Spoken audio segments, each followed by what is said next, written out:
አሸንዳ የትግራይ ሴቶች የባህል ነጻነት በዓል።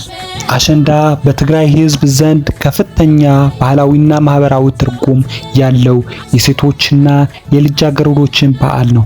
በዓሉ በተለምዶ በነሐሴ ወር ይከበራል።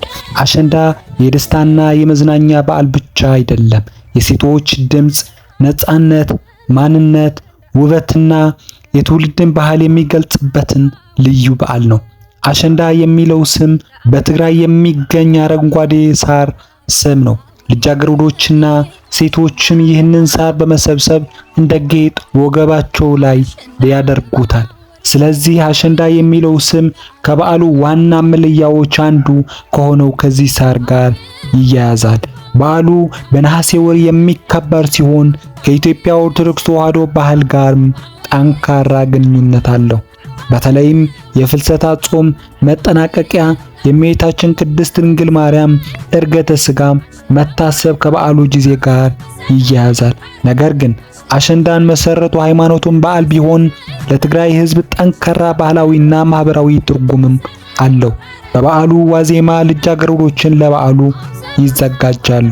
ባህላዊ የትርጉም ልብስ ይለብሳሉ። ፀጉራቸውም በተለያዩ መንገድ ይሰራሉ። የተለያዩ ጌጣጌጦችም ያደርጋሉ። አሸንዳ ሳርም እንደ ባህላዊ ጌጥ ይጠቀማሉ። ከዚያም በቡድን በመሆን በዓሉን በዝማሬ በጭፈራና በባህላዊ ዘፈን ያደምቃሉ። በተለምዶም ከቤት ወደ ቤት እየሄዱ ይዘምራሉ፣ ይጨፍራሉ። የቤቱ ባለቤቶችም በገንዘብ በምግብ ወይም በሌላ ስጦታም ያከብራቸዋል። አሸንዳም ከሌሎች በዓላት የሚለየው ነገር በዓሉ ዋና ተዋናዮች ሴቶችና ልጃገረዶች መሆናቸው ነው። በዚህ ቀን ልጃገረዶችን ከዕለት ተዕለት ስራና ጫና ወጥተው በነጻነት ይዝናናሉ፣ ይዘምራሉ፣ ይጨፍራሉ። ከጓደኞቻቸው ከማህበረሰቡ ጋር ጊዜ ያሳልፋሉ። በዚህ ምክንያት አሸንዳ የሴቶች ደስታና ነጻነት የሚገልጽበትን በዓል ተደርጎ ይታያል። አሸንዳ የሴቶች ድምጽ ነው። አሸንዳ በመዝሙርና በግጥም ብቻ የሚያልፍ ብቻ አይደለም። ባህላዊ ዘፈኖችም ግጥሞችም ውስጥ ልጃገረዶች ስለ ፍቅር፣ ስለ ሕይወት፣ ስለ ቤተሰብና ስለ ማህበረሰብ ያላቸውን ስሜት ሐሳብም ይገልጻሉ። በዚህ መንገድ አሸንዳ የባህል መጠበቂያ ብቻ ሳይሆን የሴቶች ማህበራዊ ድምጽ ሆኖ ቆይተዋል። የአሸንዳ በዓል ሲነሳ የትግራይን ባህላዊ ልብስ በግልጽ እንድታስታውስ ያረጋል።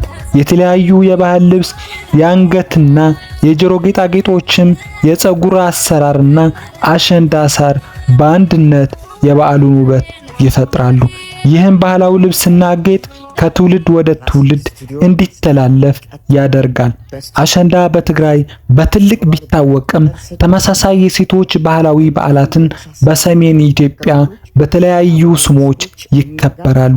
ለምሳሌ በአንዳንድ የአማራ አካባቢዎች አሸንዳዬ፣ ሶለል እና ሸደይ በሚል ስሞችም ይጠራሉ። ይህም በሰሜን ኢትዮጵያ ያለውን የባህል ቅርስ ብዛነት ያሳያል። ዛሬ አሸንዳ ከባህላዊ የቤት ለቤት አከባበር በላይ ወጥቶ በትልልቅ የህዝብ መድረኮችን፣ በባህል ትርኢቶችን፣ በሙዚቃ ማህበራዊ ዝግጅቶችን ይከበራል። በተለይ መቀለን ጨምሮ በትግራይ ከተሞችን በዓሉ ብዙ ሰዎችን የሚሰበስብ ትልቅ የባህል ዝግጅት ሆነዋል። ከዚህ ጋር ግን ዘመናዊ አከባበሩ ከባህላዊ መሰረት እንዳይርቅ የባህል ትውፊቶች መጠበቅ አስፈላጊ ነው። አሸንዳ የአሁኑ ትውልድ ብቻ የሚያከብረው በዓል አይደለም። ከቀድሞው ትውልዶች የተረከብነው ባህላዊ ቅርስ ነው።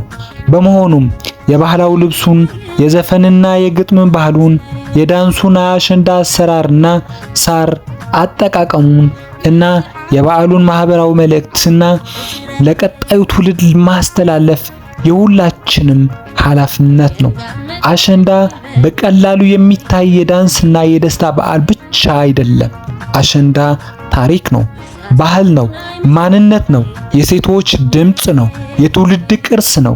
የቀድሞ ትውልድ ያስተላለፉን ባህል ዛሬ እንጠብቀዋለን፣ ነገ ደግሞ ለሚመጣው ትውልድ እናስረክበዋለን።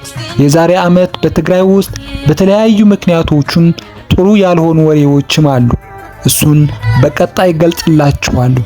አሸንዳ የባህላችን ውበት፣ የማንነታችን ምልክት ነው። አሸንዳን ባህሉን በጠበቀ መሰረት እንጠብቀው።